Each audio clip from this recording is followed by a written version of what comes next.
Bienvenue sur le réseau E-Média Invest et bienvenue sur Radio, bienvenue sur ETV. Nous sommes avec deux invités, Mamadou Samb. Mamadou Samb est ancien colonel de l'armée sénégalaise et ancien officier de l'armée de terre plus précisément. Mamadou Samb a fait beaucoup d'écoles de guerre à travers le monde. Il a été chef de corps des bataillons d'artillerie de l'armée sénégalaise. Il est membre de la commission scientifique du Forum scientifique de Dakar sur la paix et la sécurité en Afrique et de la commission nationale chargée de l'élaboration de la stratégie nationale de lutte antiterroriste et de la commission chargée de l'élaboration de la stratégie de sécurité nationale. Il est actuellement directeur des formations du Centre de hautes études de défense et de sécurité du Sénégal. Monsieur Samb, merci d'avoir accepté notre invitation. Nous sommes aussi avec Bakary Samb. Bakary Samb, on ne vous le présente pas. Il est directeur de Tombouctou Institute, un think tank ouest-africain qui s'intéresse à beaucoup de questions de stratégie et de sécurité dans la sous-région. Merci, monsieur, d'avoir accepté notre invitation. Vous le savez, cette semaine, il y a eu 71 morts au Niger, des militaires qui ont été attaqués et tués.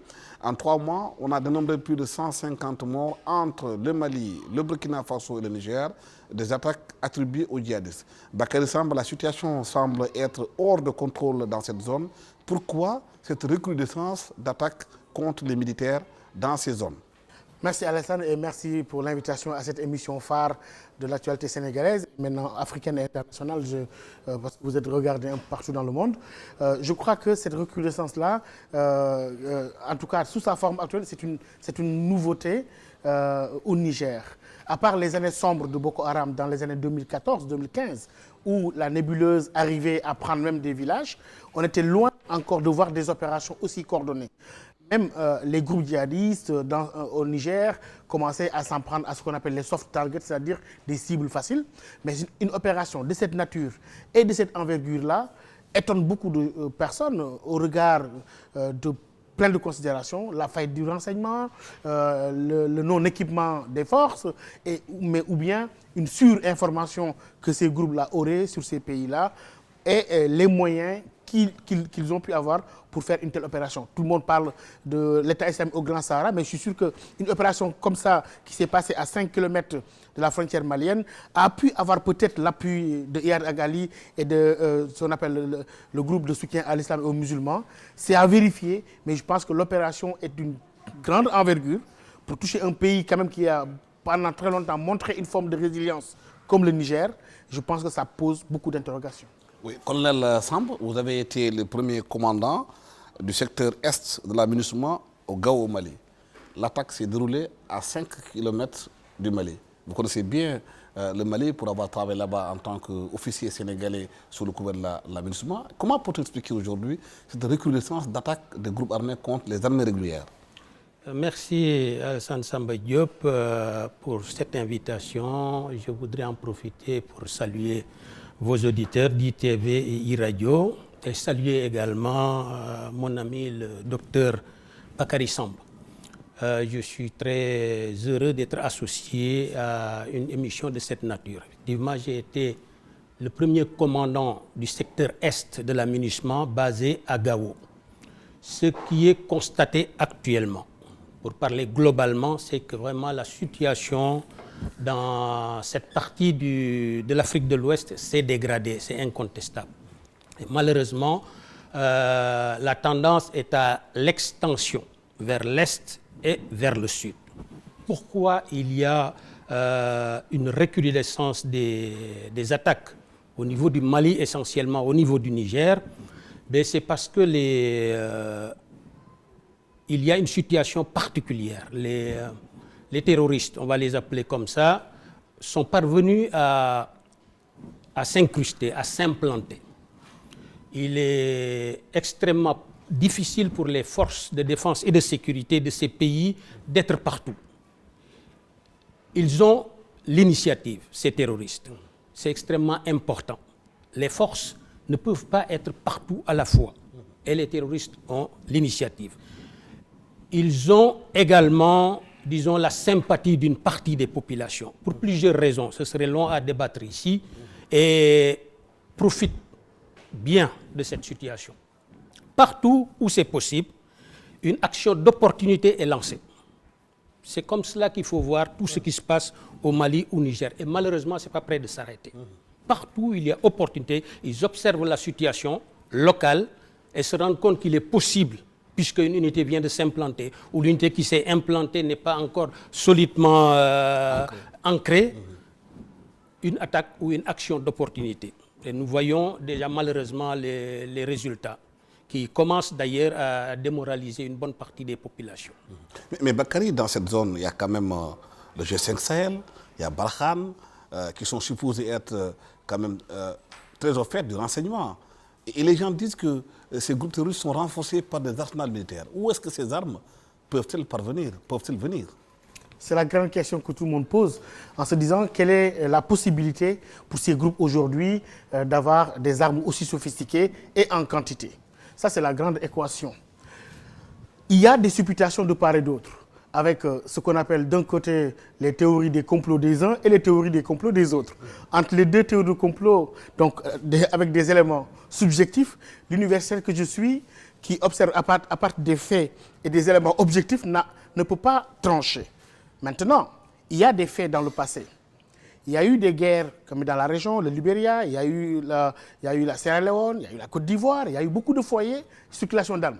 Il y a eu aussi le démembrement de la Libye, il ne faut pas l'oublier, avec cette descente qui était prévisible quand même aujourd'hui à part du Niger, à part du Kawar nigérien, vers le reste du Sahel. Maintenant, toutes ces questions se posent là aujourd'hui, mais quand on entend aussi bien le discours des hommes politiques que celui des populations locales, on sent un certain désarroi.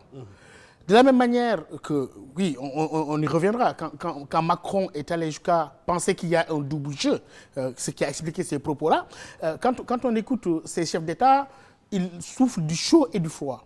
Ça veut dire qu'ils sont en train de vivre les effets de ce que j'appelle le conflit de perception du conflit.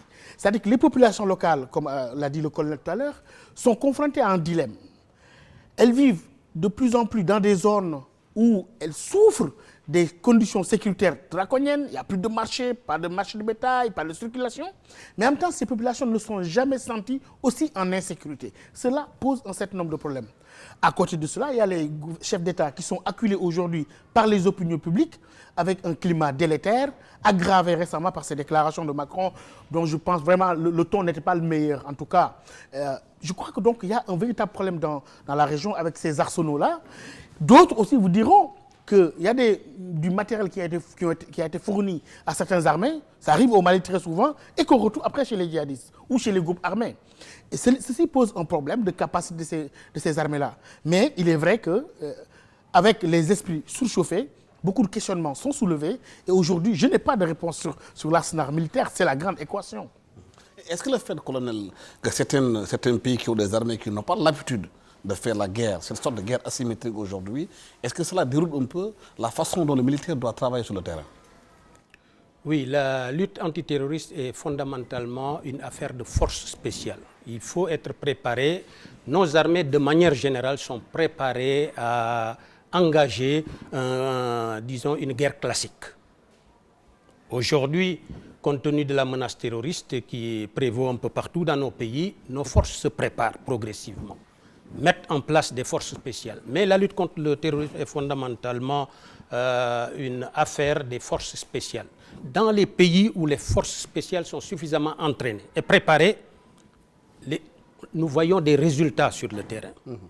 Aujourd'hui, au Burkina Faso, malgré la situation difficile, ils arrivent à faire du résultat. Les Nigériens, ce qui est arrivé récemment, c'est un coup dur, mais ils ont également une armée qui est robuste, que j'ai vu à l'œuvre au Mali. J'en ai eu dans le secteur que j'ai commandé. Pour revenir sur le ravitaillement en armes et en munitions, voilà, il ne faut pas se voiler la face. Les terroristes trouvent leurs sources localement, puisque malheureusement, dans un des pays, il y a, disons, une cohabitation entre des groupes armés qui sont dans le combat politique, mais avec des armes, et de notre côté, des terroristes. On ne sait pas qui est qui. De mon expérience de commandant de secteur, la frontière est ténue entre les groupes armés locaux qui sont dans l'accord d'Alger, qui sont reconnus notamment par Mali, par le gouvernement. et les groupes terroristes. Cité tout à l'heure Iyad Ali, qui est un homme d'influence à Kidal, que je connais bien, bien sûr, et qui a eu à aider les mouvements. Tout le monde le sait.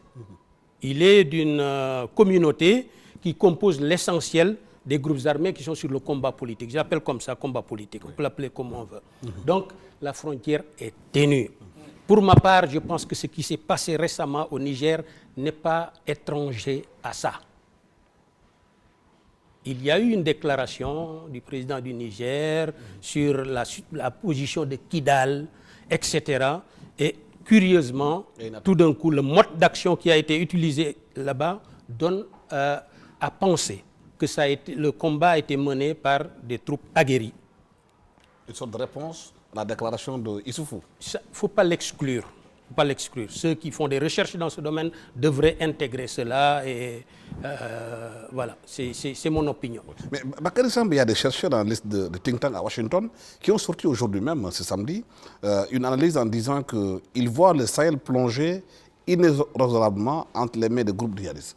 Et il y a des inquiétudes par rapport à cette situation-là. Pourquoi disent-ils cela? Ce qu'il y a de plus inquiétant, à mon avis, c'est que lorsque, ici au Sénégal et dans les pays comme la Guinée, les pays côtiers, on évoque la question sahélienne, les gens pensent que c'est quelque chose de lointain. C'est-à-dire qu'on est habitué à concevoir cette menace comme étant une menace lointaine, c'était l'Afghanistan, alors que c'est à nos portes. Les frontières maliennes ne sont pas seulement un problème pour le Mali, mais pour tous ses voisins. Il y a la porosité des frontières, le système des ventres mous que vous connaissez, mais aussi le débordement des épicentres. Au début, on avait le nord du Mali, ça s'est glissé dans le centre. La contagion vers le Burkina Faso, on a vu même des tentatives de débordement vers la Côte d'Ivoire avec l'attaque de Grand Bassam. Donc aujourd'hui, je m'étonne encore de voir les autorités croire que ce problème-là n'est pas un problème de chez nous. Il est bien de chez nous, parce que les frontières sont poreuses. Mais la question de l'armement et que le colonel a posé, c'est très très important. C'est-à-dire qu'aujourd'hui, je me demande si on n'est pas en train de vivre les inconséquences du début de la crise malienne, dans cette résolution 2058, où Serval était censé combattre les groupes terroristes et non les groupes armés, et qu'on ne sait pas qui est qui. Les Ifogas, toutes les familles, ces alliances que vous trouvez au nord du Mali, vous trouvez des alliances entre tribus. Le soir, la classe politique malienne vous dit non, c'est les mêmes, le soir ils mangent ensemble. Et donc, Iyad Ali était, le rappelons, nommé vice-consul du Mali en Arabie Saoudite. Et dans les années 90, il était dans le MNLA. Et après, il était en Sardine. Donc, il n'y a pas d'étanchéité entre ces groupes-là. Et ça pose énormément de problèmes. Et je pense que sur la question malienne, toujours, les accords de Ouagadougou posent encore problème. On s'est précipité pour aller vers des élections, pour aller dans un semblant de stabilisation. On n'a rien stabilisé. Et il y a une circulation de l'information et des moyens entre ces groupes-là. Aujourd'hui, je crois qu'il y a un véritable dilemme sahélien. Mais comment se fait-il que cette zone, qui est surveillée par Barkhane, par le G5, avec tout ce qu'il y a comme arsenal technologique, avec des drones, que les armes puissent passer sans que ces armées régulières ou bien Barkhane ne puissent voir ce qui se passe? C'est absolument la question. Et cette question que vous posez est même posée par des officiers supérieurs. J'ai eu à animer des sessions à Dakar où des officiers ont posé cela. Mais je pense que dans le type de communication de Barkhane, s'il y avait une communication, la communication n'a pas été une réussite. Parce que justement, parfois, ce qui est évoqué, c'est que Barkhane n'est pas censé combattre, c'est une force pour mettre les terroristes à la portée des armées africaines. Ça aussi, ce n'est pas clair au niveau de la population. Et c'est le même ressentiment au niveau de l'amunissement. Les Maliens vous disent que l'amunissement est là pour assurer sa propre sécurité, ne comprenant pas des forces de stabilisation qui ne prennent pas part au combat. Donc, il y a aujourd'hui véritablement une différence d'appréciation de la situation entre l'approche internationale du conflit sahélien et les perceptions locales. Quand vous allez dans la zone vers Difa, Chintabaraden, vous allez dans la zone de Tillabéri. Quand on parle de Tillabéri et du Niger, on oublie que Tillabéri, c'est 70 km, pas très loin de Niamey. Et quand vous êtes à Tillabéri, vous êtes dans la région de Tillabéri, frontalière de Menaka, vous êtes dans cette zone qu'on appelle l'Ipta Gourma, où il y a un no man's land assez vaste, où les populations ne se reconnaissent pas dans les frontières tracées, il y a d'autres logiques d'appartenance et d'alliance. Et je crois que tant qu'on n'a pas réglé cela, on ne peut pas régler le problème. Mais je ne pense pas aussi que dans ce vacarme qu'on entend très souvent, oui, les puissances occidentales, les puissances étrangères. Mais Alassane, franchement, nous sommes indépendants depuis 1960. Qu'est-ce que nos dirigeants ont fait en bonne gouvernance? Qu'est-ce qu'ils ont fait? Qu'est-ce qu'ils ont fait pour trouver des emplois aux jeunes? Qu'est-ce qu'ils ont fait en aménagement du territoire? Qu'est-ce qu'ils ont fait dans la construction d'écoles? Parce que le discours que j'entends dans la société civile aujourd'hui, oui, les puissances occidentales, etc., on risque de dédouaner nos dirigeants qui, à mon avis, sont les premiers responsables de cette situation. Dans la faillite du Mali, il y a le rôle négatif joué par Amadou Toumani Touré et les précédents, avec l'affaiblissement de l'armée. Dans la faillite des forces armées, avec des armées mexicaines, avec une multiplication de généraux et des jeunes soldats démotivés, qui n'ont pas de piston, qui sont affectés dans les zones où personne ne va aller.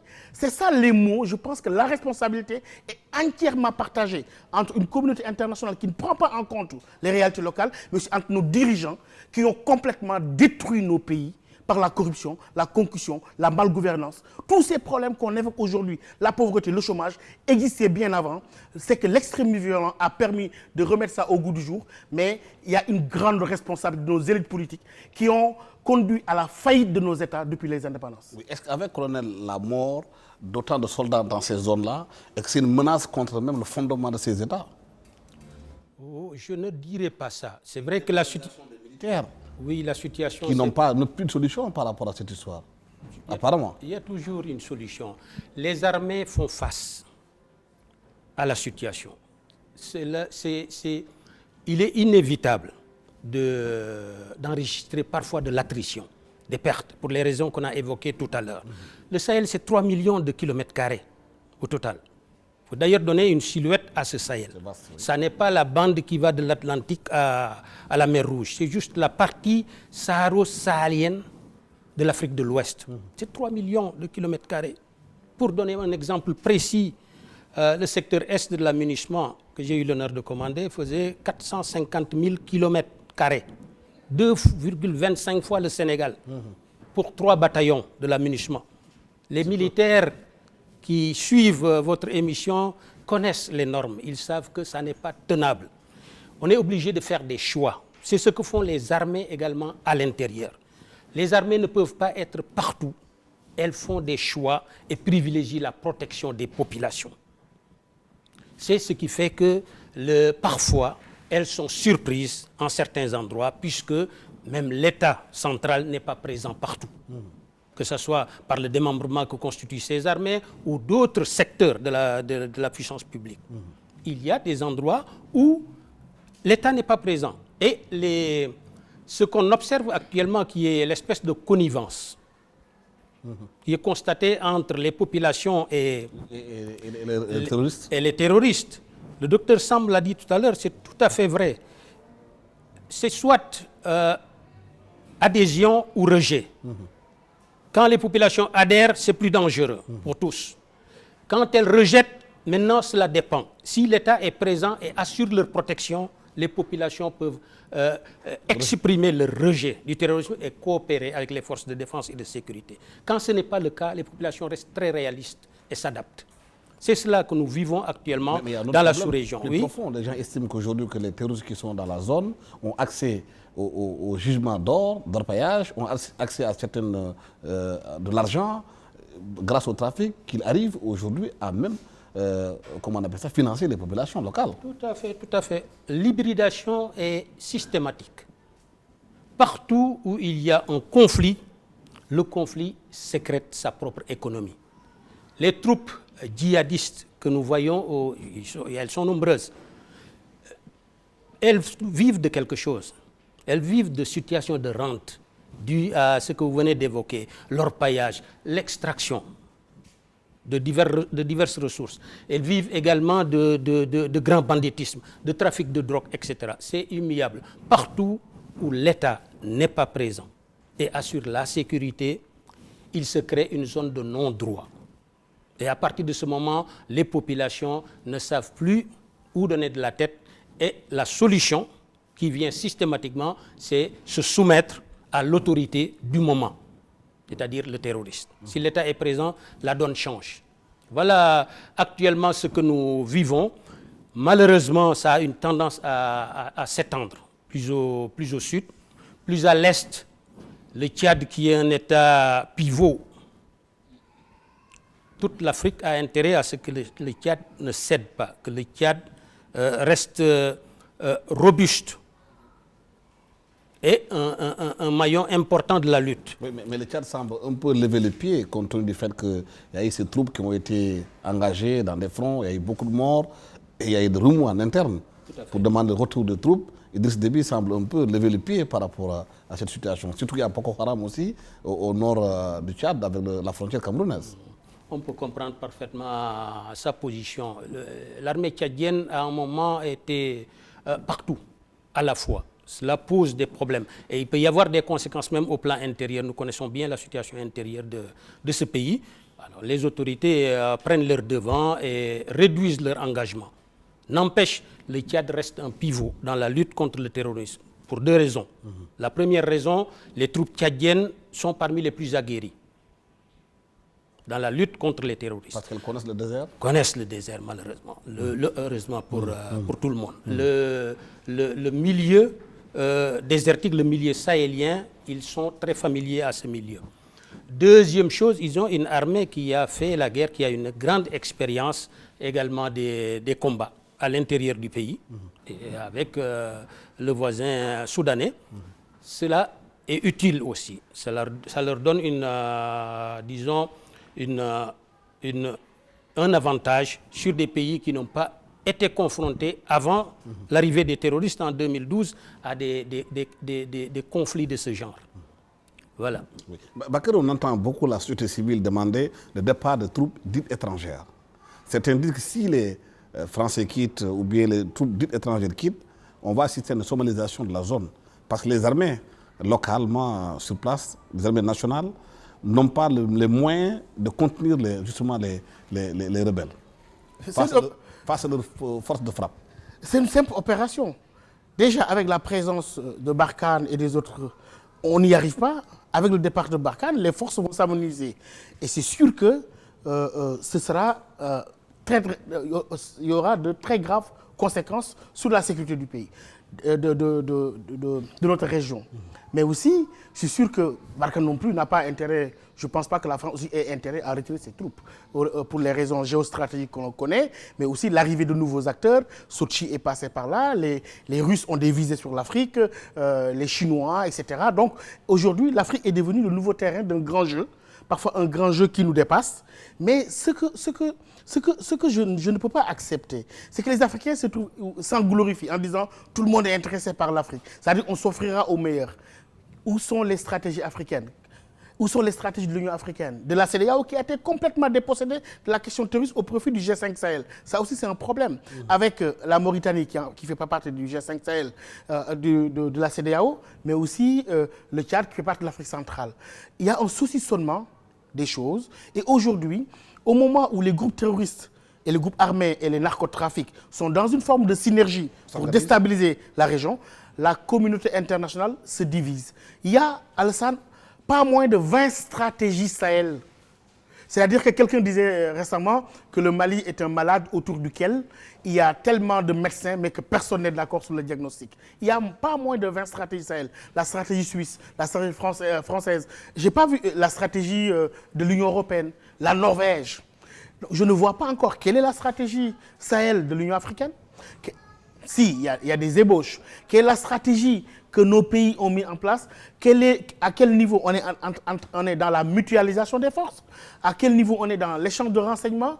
Hormis les cadres qui sont créés par d'autres organismes et dans lesquels on s'incruste en l'absence d'une synergie au niveau continental. Mais est-ce que ceux qui gèrent ces 20 stratégies-là ont intérêt eux-mêmes qu'il y ait une seule stratégie? Est-ce qu'au-delà de la question terroriste au Mali, il n'y a pas autre chose derrière?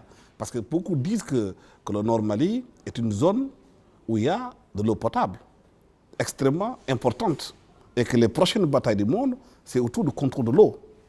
On parle même du Niger, avec des nappes phréatiques, etc. Mais ça, c'est une question logique. quelle est la puissance militaire, quelle est la puissance qui va s'engager sur un terrain où il n'a aucun intérêt? Je n'en connais pas. Les États peuvent être philanthropiques, avec des valeurs, etc. Mais l'engagement militaire, l'engagement des fils d'un pays sur un terrain d'opération étranger ne peut pas se faire sans qu'on puisse expliquer à l'opinion publique qu'il y a des intérêts. Donc, d'un côté, on retrouve ceux qui disent que oui, les armées françaises, etc., doivent partir, ce qui est complètement, à mon avis, irréaliste, vu la situation actuelle. De l'autre aussi, oui, et si la France se retire? La France ne va pas se retirer, je ne crois pas. Je vais utiliser l'expression qu'on se tient par la barbichette, si j'ose dire, et qu'aujourd'hui, on doit aller vers des solutions pour régler ce que j'appelle les malentendus non avoués et quitter ce conflit de perception du conflit et voir, parce que l'Europe aussi, si le Sahel est déstabilisé en termes de migration et de trucs, mais ils auront leur part. En termes soit des réfugiés ou des immigrés qui ne pourront jamais arrêter ou des bombes dans leur capitale. Donc nous sommes devenus aujourd'hui une seule et même communauté internationale, la communauté internationale des vulnérables. Nous avons de la vulnérabilité à Gao, Tombouctou, Tintabaraden, à Difa. Mais de la même manière aussi, Paris est vulnérable, Bruxelles est vulnérable. Donc voilà, la lutte contre, ce qui me désole, c'est que voilà une question, la lutte contre le terrorisme qui devait être le sujet de la plus grande convergence de vues au regard de la communauté d'intérêts que nous avons. Mais aujourd'hui, cette question est en train de diviser par ces malentendus non avoués, mais aussi par des suspicions de part et d'autre. Et je crois qu'il est temps d'arrondir tout cela. Peut-être c'était l'idée de Macron en convoquant cette réunion, même si dans le ton de la déclaration, je pense ici est mal pris. Mais je crois qu'après les pondérations que j'entends dans le discours de l'Élysée, on parle maintenant d'une réunion de coordination pour renverser l'état des rapports de force, etc. Je crois qu'on va aller vers plus de convergence parce qu'aujourd'hui, il y a une interdépendance entre la sécurité du Sahel et la sécurité de l'Europe. Est-ce qu'on peut aujourd'hui gérer ces questions où il y a beaucoup d'intérêts qui sont en jeu, à travers beaucoup de pays? C'est parfaitement possible. Je crois que le mot est sorti déjà tout à l'heure. Les pays s'engagent là où ils ont un intérêt. Il appartient aux États africains qui accueillent ces opérations de jouer aussi leur intérêt. Aujourd'hui, je ne suis pas de ceux qui pensent que si les forces se retirent de l'espace sahélo-saharien, cela va, disons, mettre à terre nos pays, nos États. Je ne le crois pas. Si quelque chose est fait, ce serait le cas si rien n'est fait. Mais au niveau international, il y a un effort important à faire pour aider les pays africains à s'en sortir du Sahel. Notamment régler le problème libyen. Vous ne pouvez pas régler la question du Sahel si on n'a pas un bon contrôle de ce qui se passe dans la partie sud de la Libye. C'est important. Absolument. Nous avons également un grand intérêt actuellement à suivre un tout petit peu ce qui se passe en Algérie. Ce pays également est extrêmement important. S'il est suffisamment préoccupé par des soucis de politique intérieure et se désintéresse du Sahel, on va revenir à la case départ. C'est ma conviction. On a vu que l'Algérie, dans ce conflit-là, n'est pas très impliquée. On a l'impression que l'Algérie joue un jeu assez neutre vis-à-vis de la situation au Sahel. Il est la plupart aussi des combattants qui étaient dans le Sahel, il y en avait qui se réfugiaient en Algérie. L'Algérie est suffisamment impliquée. Pas sur le plan militaire, c'est vrai. Ils ont leurs propres règles intérieures. Leurs troupes ne vont pas à l'étranger. Mais voyez le nom de l'accord qui prévaut actuellement au Mali. L'Algérie est incontournable dans tout ce qui concerne cet espace Mali, Niger, G5 Sahel, de manière générale. Elle est importante pour la résolution du conflit au Nord Mali. C'est important, c'est ma conviction. Donc, l'Union africaine en particulier devrait surveiller de très près la situation qui a cours actuellement en Algérie et aider à ce que ce pays garde toujours les moyens de régler ses problèmes intérieurs, mais également de s'impliquer, de continuer à s'impliquer dans la résolution des problèmes au Sahel. Ça, au niveau international, régler le problème libyen, mais également au niveau interne. Il faut que les États fassent de très gros efforts. D'abord, en rendant leurs armées plus efficaces. Ce serait long à expliquer. Les militaires connaissent parfaitement les facteurs d'efficacité d'une armée. On ne va pas les citer. Ces facteurs sont au nombre de 9. Mais j'en évoque seulement quelques-uns. La puissance de feu Il n'y a pas besoin de faire un schéma, tout le monde sait ce que c'est. Il faut avoir suffisamment d'armes, de munitions et des armes qui se complètent pour pouvoir faire face aux problèmes sur le terrain. La deuxième chose, il faut de la mobilité. Une troupe qui n'a pas de mobilité aura du mal à mener un combat antiterroriste. Ce n'est pas possible. Ce qui caractérise les troupes terroristes, c'est leur mobilité. Troisième chose, commandement. Une troupe, vous avez beau l'armer, vous avez beau l'entraîner, si vous n'avez pas un commandement de qualité, vous aurez du mal sur le terrain. L'autre facteur, un autre facteur important, je l'ai cité tout à l'heure en passant, c'est la formation et l'entraînement. Nos États devraient faire de gros efforts, être très attentifs à l'entraînement et à la formation de leurs troupes. Enfin, un facteur important, parmi d'autres, le moral des armées. Le Mali est un exemple type d'une armée où le moral a subi un grand coup pour des raisons diverses. Alors les décideurs politiques devraient être très attentifs à ces facteurs-là et essayer de faire en sorte que leurs armées soient plus efficaces que ça.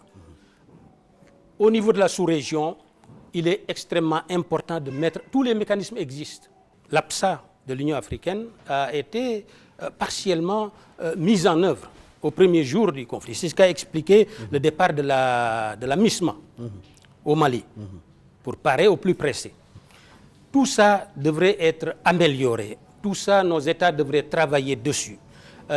Au niveau CEDEAO également, l'ECOMOC, qui est un concept qui a fait ses preuves déjà par le passé.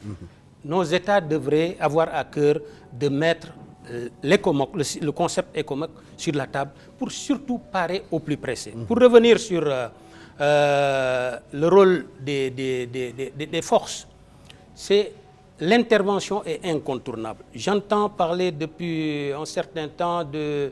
Voilà, si les forces n'arrivent pas à faire face, ça va être la catastrophe. Mais la solution militaire ne suffit pas.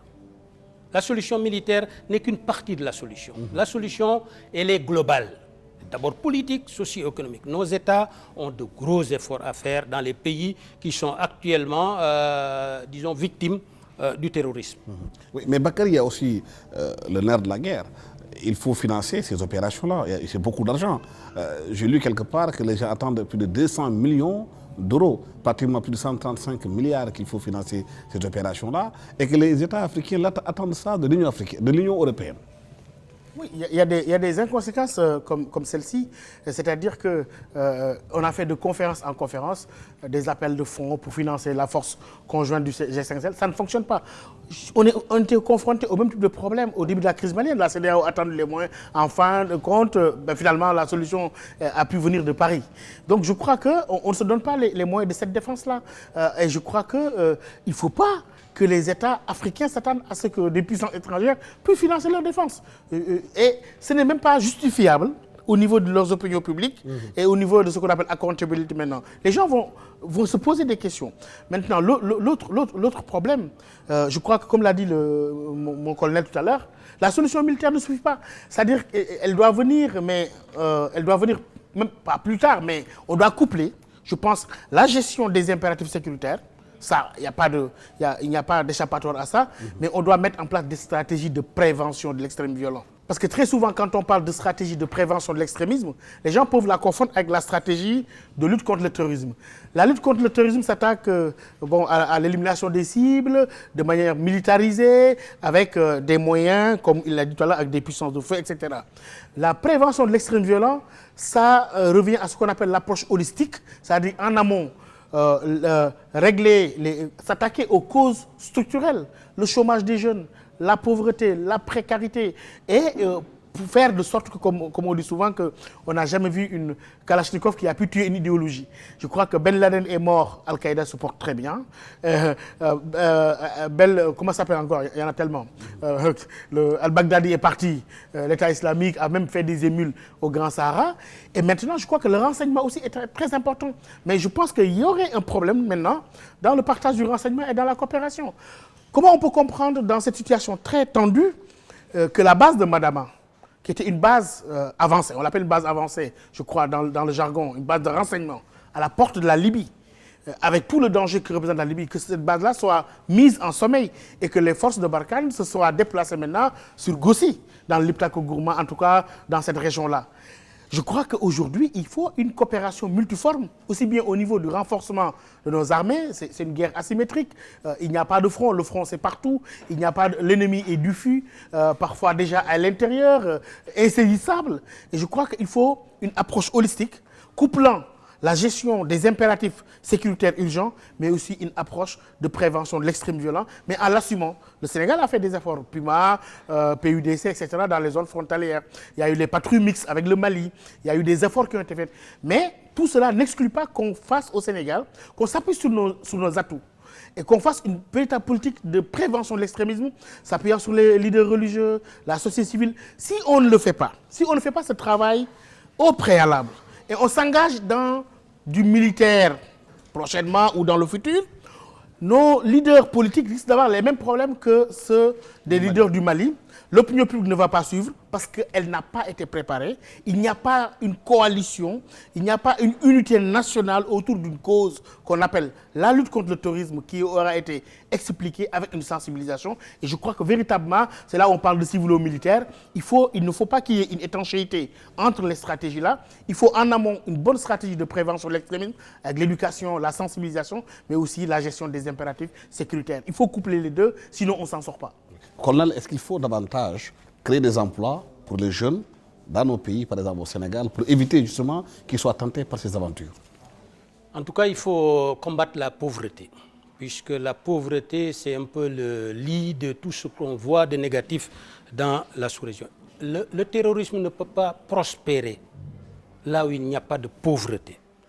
Le terrorisme s'incruste dans des fractures au niveau des communautés, mais également là où les gens sont désespérés.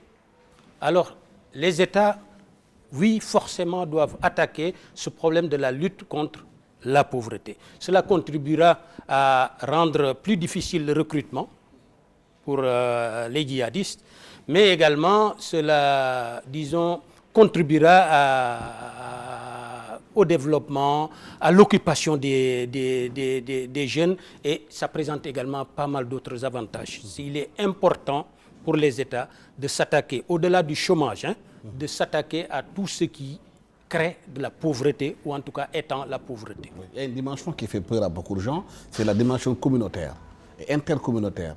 Par rapport à cette affaire du Mali, même au Burkina Faso, où les Dogons s'attaquaient aux Peuls, les Peuls aux Dogons, on parle de Katiba de Massina, entre autres, Amadou Koufa, tout ça, ça inquiète, parce que les Peuls, ce sont quand même pratiquement dans toute la sous-région ouest-africaine. Et qu'il y a eu des vidéos et des audios WhatsApp où certains Peuls, dans certaines localités, demandent l'unité des Peuls par rapport à cette histoire-là. Est-ce qu'il n'y a pas de motifs d'inquiétude? La question communautaire est cruciale, en tout cas pour le cas du Mali. Mais quand on parle de fracture communautaire, il faut faire la différence. Il y a partout des fractures intercommunautaires. Ça existe, c'est la vie des hommes qui est comme ça. Mais il y avait des mécanismes traditionnels pour venir à bout de ces conflits qui naissaient entre des communautés souvent professionnelles. Agriculteurs contre éleveurs, sédentaires contre nomades, etc. À côté, il y a des fractures communautaires qui ont été créées de toutes pièces, qui n'existaient pas avant. Cela a été encouragé pour servir des intérêts précis. Nos États devaient être vigilants aussi. Le Mali est un laboratoire de ça. Cette confrontation entre Dogon et Peul, voilà, c'est nouveau. C'est nouveau. Oui. Il y a beaucoup à faire pour éviter que ce genre de fracture, que ce genre de conflit s'étende, puisque ça ne fera que, disons, mettre de l'huile au feu du terrorisme. Est-ce que cela, c'est une dimension qui peut être inquiétante pour la sous-région? Quand j'ai vu ce qui s'est passé au centre du Mali, que je connais très bien, entre Sévaré et Mopti, même dans le cercle de Fatoma, où j'ai fait beaucoup de terrain, je vois que ça m'a surpris. Les Peuls et les Dogons vivent de manière harmonieuse traditionnellement. Les Dogons de cette région parlent Peul. Je donne un exemple significatif. La grotte de Degembéré, je suis passé de Ségou, Amdalaï, Bandiagara jusqu'à Degembéré. La grotte de El Hadj Omar Tall à Degembéré est gardée par des Dogons. Il n'y a pas donc un lieu beaucoup plus sacralisé pour les Peuls de la région que ce lieu-là. On a vu la réaction des jeunes du Guina Dagon et du Tapital Poulagou après les massacres d'Ogosagou. Et je crois qu'aujourd'hui, cela relève d'une théorie que Abou Walid al-Sahraoui avait développée dans un document qu'il avait laissé à la suite de Serval, en disant que maintenant, nous allons changer de stratégie. On ne peut plus coordonner les grandes opérations, logistiquement, ça pose problème. Maintenant, nous allons attendre qu'il y ait des conflits intercommunautaires. Nous leur donnons un habillage religieux. Et en donnant un habillage religieux islamique, on est sûr que les puissances occidentales vont intervenir. En intervenant, avec les bavures et les ratés, nous aurons tellement de frustrés que nous n'aurons pas de mal à recruter. Donc il ne faut pas oublier ce parasitage de ces conflits-là et qu'aujourd'hui, je crois qu'on doit s'appuyer sur les mécanismes traditionnels de gestion de conflits. Et on ne doit pas oublier ces mécanismes-là. Il n'est pas dans l'intérêt de la sous-région de parler de ces, en tout cas d'aggraver ces fractures-là, en tout cas, ou de créer de nouvelles fractures, alors que la région a plus besoin de cohésion que de lignes de fracture. Mais justement, le problème fondamental, c'est que cette question s'est posée, mais on n'a pas vu une prise en charge effective de la question par les États ou bien par d'autres organismes. On semble avoir laissé la situation pourrir. Elle peut survenir à n'importe quel moment. Il y a les failles de la gouvernance sécuritaire quand même de IBK qui était une erreur de mobiliser des Dozo et des Dogons, des milices Dogons pour combattre contre le Front de libération du Massina. Et là, même sur le Front de libération du Massina, avec Amadou Nkoufa, au début, c'était pour se protéger du vol de bétail qu'il est allé apprendre, semble-t-il, à manier les armes auprès d'Ansar Dine. En revenant, il se dit, mais pourquoi pas une référence historique, l'État, la Dina de Cheikh Amadou, etc. Il a mobilisé. De la même manière que Malam Diko, de l'autre côté, au Burkina Faso, a joué sur les frustrations des Peuls à l'égard des Moussi pour sortir un discours mobilisateur. En plus, en jouant sur les failles et les faiblesses de la culture Peul, entre les castés, les familles inférieures, qu'il a valorisé et à qui il a vendu le modèle islamique qui serait un modèle égalitaire, il a pu recruter. Donc, il y a des failles dans nos cultures, dans la manière de gérer ces relations-là. Et je crois que l'État, aujourd'hui, l'Union africaine devait gérer ça. La CEDEAO devait se mobiliser. Il y a une association des chefs traditionnels. Je pense que c'est des questions éminemment importantes aujourd'hui qu'il faut... la question ethnique. Hein, tout le monde sait comment les ethnies ont été fabriquées par une certaine littérature et une certaine anthropologie. Cette question-là est éminemment sensible et je pense que c'est une des urgences dans la région à ce que tous ces pays-là puissent se réunir et régler cette question-là en s'appuyant sur les mécanismes traditionnels de résolution des conflits, mais aussi en s'appuyant sur les mécanismes existants de pacification et de bonne coexistence entre les communautés. Est-ce que vous sentez, colonel, que cette question est prise en charge? C'est une question extrêmement difficile pour les États. Je sais qu'au Mali, il y a des efforts qui sont faits pour trouver un consensus national, puisque c'est fondamental dans la lutte contre le terrorisme qu'il y ait un consensus national. C'est extrêmement important, c'est fondamental. Sinon, voilà, ça ajoute à la vulnérabilité de l'État. Au Mali, des efforts ont été faits, mais c'est une question extrêmement difficile à résoudre. J'insiste un peu sur cette dimension poids du passé dans les fractures intercommunautaires. Il est vrai, si vous allez au nord Mali, qu'il y a actuellement des réminiscences un tout petit peu de conflits d'intérêts entre les arabo-berbères et les négro-africains. C'est clair, il ne faut pas nier ça. Cela existe. Cela existe. Donc ça, c'est un problème. Les Peuls, pour donner un exemple, ont adhéré tout de suite au mouvement terroriste pour régler un problème ponctuel dont la solution pour eux était entre les mains des terroristes qui venaient envahir le Mali en 2012. Le cas du Moujao est patent. Si vous allez vers la frontière entre le Niger et le Mali, entre Ansongo et Menaka, qui inclut Indeliman, c'est le pays d'Aoussak. Il y a beaucoup de Peuls. Le Moujao est fortement implanté dans cette région parce que les Peuls étaient victimes de vols de bétail des Touaregs d'Aoussak pendant très longtemps et n'avaient pas de solution. Ils ne savaient pas manipuler les armes. Ils avaient des des gourdins, des lances, ce n'était pas suffisant. Quand le Moujaou est arrivé, il a bien étudié la situation sociologique locale. Il a dit aux gens, je vous apprends à vous protéger. Si vous adhérez à ce à quoi nous vous appelons, la réponse a été positive tout de suite. Les Peuls ont été armés, ils ont appris à se battre et depuis lors, personne ne prend plus leur bétail. Ou alors, il faut passer sur leur corps. C'est pour donner un exemple précis d'opportunisme. Dans ce conflit-là. Dans ce conflit. Et c'est un problème qui n'est pas simple à régler, ça prendra un peu de temps pour les États.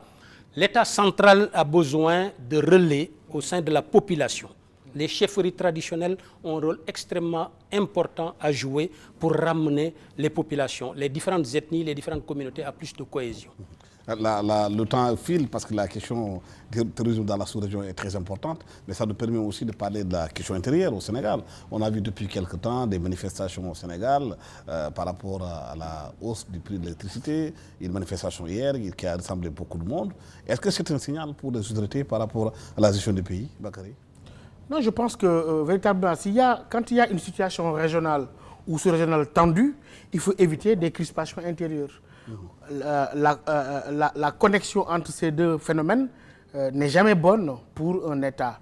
Bon, les manifestations, etc., ça fait partie de la respiration démocratique, je crois. Il faut qu'il y ait une expression des opinions, parfois qui sont contradictoires, mais je crois qu'il faut tenir compte. Moi, le problème qui me préoccupe le plus, tenir compte de la vulnérabilité socio-économique des jeunes, créer des emplois, déclientéliser la manière de gérer les agences d'emploi des jeunes, parce que véritablement, c'est cela qui amène des frustrations et qui pousse les jeunes dans le désespoir. D'ailleurs, ça me permet de parler rapidement. Lorsqu'on a fait une étude dans la banlieue dakaroise en 2015, beaucoup nous ont accusés d'avoir dit que 45% des jeunes Sénégalais étaient des djihadistes. Nous n'avons pas dit cela. Nous avons dit que dans la perception des jeunes de la banlieue de Dakar, si un jeune devrait rejoindre un mouvement radical, ce serait à cause du chômage et de la pauvreté et de la marginalisation.